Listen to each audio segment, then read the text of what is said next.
जय श्री राधे, जय श्री कृष्ण। मंदिर श्री बंसी वाले महात्मा यूट्यूब चैनल अंबाला शहर की ओर से हम आप सबका हार्दिक अभिनंदन करते हैं। आज हम आपको सुनाने जा रहे हैं अहोई अष्टमी के व्रत की परम पावन कथा। इस वर्ष 2020 में अहोई अष्टमी का व्रत 8 नवंबर दिन रविवार को है। अहोई अष्टमी का व्रत 8 नवंबर 2020 दिन रविवार को है। तो अब आप सुनिए अहोई अष्टमी के व्रत की वह परम पावन कथा कि जिसको सुनने मात्र से भगवान की कृपा प्राप्त होती है। तो सबसे पहले हम आपको सुनाने जा रहे हैं अहोई अष्टमी के व्रत की विधि कि यह व्रत किस प्रकार किया जाता है। बोल श्री राधा कृष्ण भगवान की जय, बोल श्री हरि विष्णु भगवान की जय, बोल अहोई माता की जय। अब अहोई अष्टमी के व्रत की विधि। अहोई अष्टमी का व्रत कार्तिक मास के कृष्ण पक्ष की अष्टमी को किया जाता है, इसलिए इसे आठे का व्रत या अष्टमी का व्रत या अशोकाष्टमी का व्रत भी कहा जाता है। इसमें अहोई माता की पूजा की जाती है, इसलिए इसे अहोई आठे का व्रत भी कहते हैं।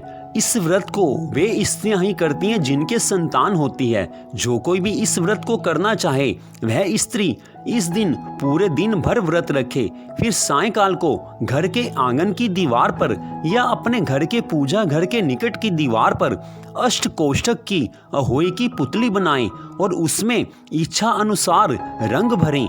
फिर उसके पास में सेई तथा सेई के बच्चों का चित्र बनाएं या बाजार में से अहोई आठे का कैलेंडर आप लेकर आ सकते हैं। उस कैलेंडर में आप अहोई माता की पूजा कर सकते हैं। फिर सूर्यास्त के बाद में आसमान में तारे दिखने पर वहां की धरती को साफ पानी से धो लें। फिर वहां पर आटे से चोख पूर लें और उस पर लकड़ी का एक पटरा रख लें।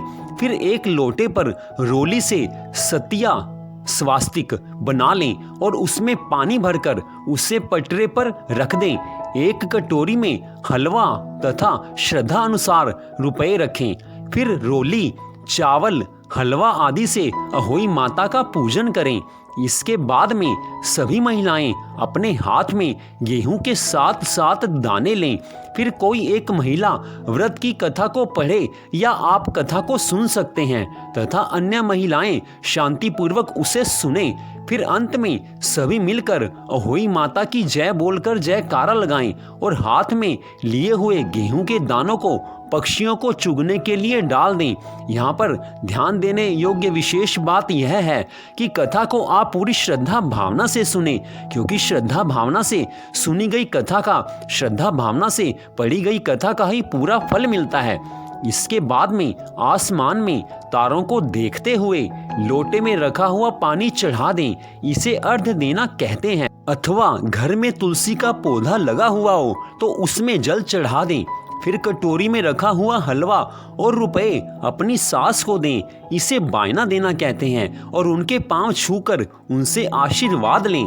यदि सास न हो तो घर में आपसे बड़ी जो भी महिला हो, जैसे चचेरी सास, जेठानी आदि, या और कोई बड़ी महिला हो तो उन्हें बायना दें। इसके बाद में स्वयं भोजन करें।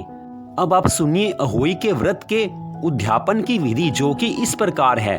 जिस स्त्री के बेटा हुआ हो अथवा बेटे का विवाह हुआ हो उसे अहोई माता का उज्मन अर्थात उद्यापन अवश्य करना चाहिए।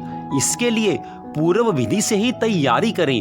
फिर एक थाली में 7 जगह 4 पूड़ियां रखकर उन पर थोड़ा थोड़ा हलवा रखें। इसके साथ में एक साड़ी और ब्लाउज भी रखें। फिर पूर्व विधि से ही पूजा करके और कथा कहकर थाली के चारों ओर हाथ फेरें। फिर यह सब सामग्री अपनी सास को दें और उनके पैर छूकर आशीर्वाद लें। सास को चाहिए कि वह साड़ी ब्लाउज तथा 1 पूड़ी हलवा अपने पास रखे और शेष 6 पूड़ी हलवा को बच्चे आदि अन्य लोगों में बांट दें। इस अवसर पर बहन और बेटियों के घर भी बायना, मिठाई इत्यादि भेजना चाहिए।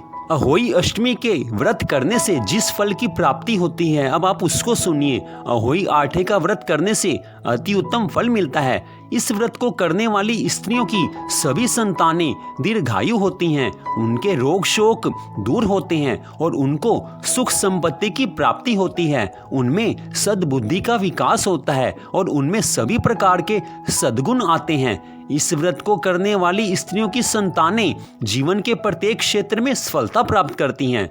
तो अब हम आपको सुनाने जा रहे हैं अहोई आठे अर्थात अहोई अष्टमी के व्रत की परम पावन कथा, जो कि इस प्रकार है। एक साहूकार था जिसके 7 बेटे थे, 7 बहुएं थी और एक बेटी थी। दीपावली से पहले कार्तिक बदी अष्टमी के दिन 7 बहुएं अपनी इकलौती ननद के साथ जंगल से मिट्टी लेने के लिए गई। जहां से वे मिट्टी खोद रही थी वहां पर स्याऊ सेहे की मांद थी। मिट्टी खोदते समय ननद के हाथ से सेई का बच्चा मर गया। तब स्याऊ माता बोली, तूने मेरे बच्चे को मारा है, इसलिए मैं तेरी कोख को बांध दूंगी। तब ननद ने अपनी 7 भाभियों से कहा कि मेरे बदले में तुम में से कोई अपनी कोख बांध लो। 6 भाभियों ने अपनी कोख बंधवाने से इनकार कर दिया, लेकिन छोटी 7वीं भाभी सोचने लगी कि यह तो मेरी इकलौती ननद है और अगर इसकी कोख बंध जाएगी तो इसका वैवाहिक जीवन कैसे चलेगा।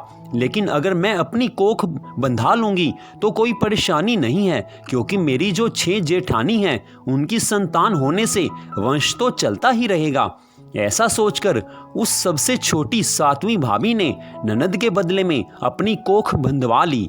अब तो उस छोटी बहू के जो भी बच्चा होता वह पैदा होने के 7वें दिन ही मर जाता। इससे दुखी होकर उसने एक पंडित को बुलाया और उससे पूछा कि क्या इस समस्या का कोई समाधान है। तब पंडित ने बताया कि काली गाय स्याहू माता की भाईली है, इसलिए तुम काली गाय की सेवा किया करो। तुम्हारी सेवा से प्रसन्न होकर जब काली गाय तुमसे वरदान मांगने को कहे तो तुम कहना कि हे गाय माता, तुम अपनी भाईली से कहकर मेरी कोख खुलवा दो। फिर जब तुम्हारी कोख खुल जाएगी तो तुम्हारा बच्चा जिएगा। तब बहू ने वैसा ही करने का निश्चय किया। इसके बाद से वह छोटी बहू प्रातःकाल ही उठकर चुपचाप काली गाय के नीचे सफाई आदि कर जाती और चारा पानी रख जाती।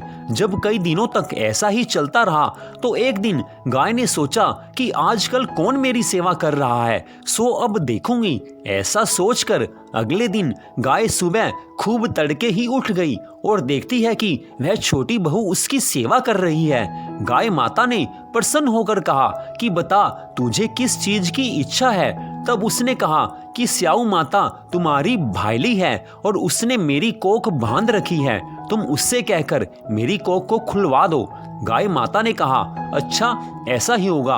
अब तो गाय माता उस छोटी बहू को साथ में लेकर अपनी भाईली से मिलने के लिए चली, जो कि 7 समुद्र के पार रहती थी।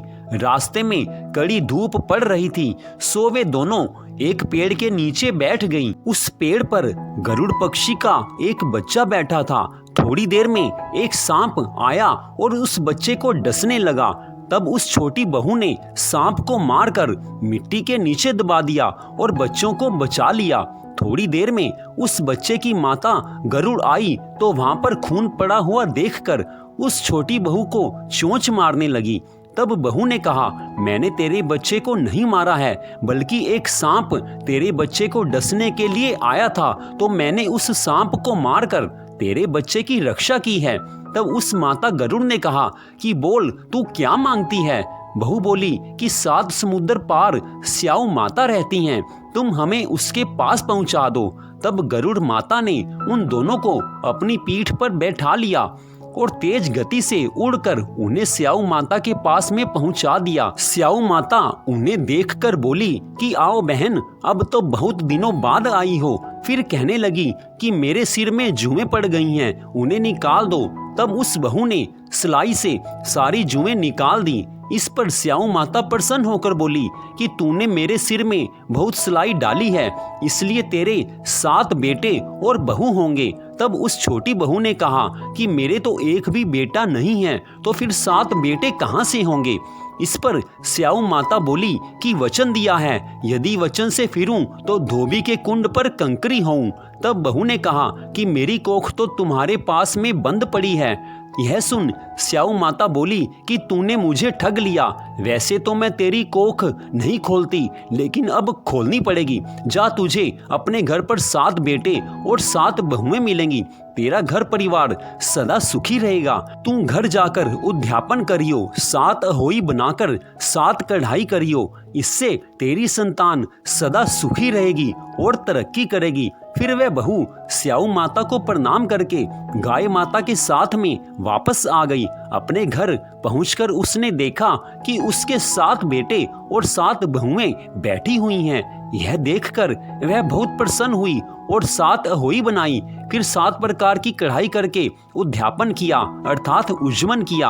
रात के समय जेठानियां कहने लगी कि जल्दी से पूजा कर लो। यदि छोटी बहू ने हमें पूजा करते हुए देख लिया तो वह अपने बच्चों को याद करके रोने लगेगी। फिर थोड़ी देर बाद उन्होंने अपने बच्चों से कहा कि अपनी चाची के घर पर देखकर आओ कि आज वह अभी तक रोई क्यों नहीं है। बच्चों ने जाकर देखा और लौटकर बताया कि चाची के घर तो खूब उज्जमन हो रहा है, अर्थात उद्यापन हो रहा है। यह सुनकर 6 जेठानियां दौड़ी दौड़ी उसके घर गई और पूछने लगी कि तूने अपनी कोख कैसे छुड़ाई और तेरे इतने बेटे बहू कैसे हुए। तब छोटी बहू ने बताया कि उस समय तुमने तो अपनी कोख बंधाई नहीं थी, सो मैंने अपनी कोख बंधवा ली थी। तब मैंने गाय माता की सेवा की और उनके कहने से स्याऊ माता ने मेरी कोख खोल दी। उनके आशीर्वाद से ही मेरे इतने बेटे और बहुएं हैं। हे स्याऊ माता, आपने बहू को जैसा फल दिया वैसा ही सबको देना। जिस प्रकार से उस बहू की कोख खोली उसी प्रकार से हमारी भी खोलना। इस कथा को कहने वालों और सुनने वालों की कोख खोलना, सारे परिवार की कोख खोलना, हम सबकी संतान को सद्बुद्धि देना और खूब होशियार बनाना। हमारी संतान को सभी प्रकार की विद्या और धन प्रदान करना। हमारी संतान को सुख समृद्धि प्रदान करना। सब मिलकर बोलो, स्याऊ माता की जय, माता और उनके भक्तों की जय। तो इस प्रकार आपने अहोई अष्टमी के व्रत की इस परम पावन कथा को सुना। आप यह सारी कथा मंदिर श्री बंसी वाले महात्मा यूट्यूब चैनल अंबाला शहर की ओर से सुन रहे थे। भगवान की और भी कथाओं के लिए और कार्तिक मास महात्म्य की कथाओं के लिए कृपया आप हमारे चैनल को सब्सक्राइब करें, ताकि आप हमारे चैनल पर सभी कथाओं को सुन सकें। आप सबका हार्दिक धन्यवाद। भगवान श्री राधा कृष्ण जी की, भगवान श्री हरि विष्णु जी की, अहोई माता की कृपा सदा आप सब पर बनी रहे। इसी मंगल कामना के साथ जय श्री राधा रानी जी की, जय श्री कृष्ण भगवान जी की, जय अहोई माता की।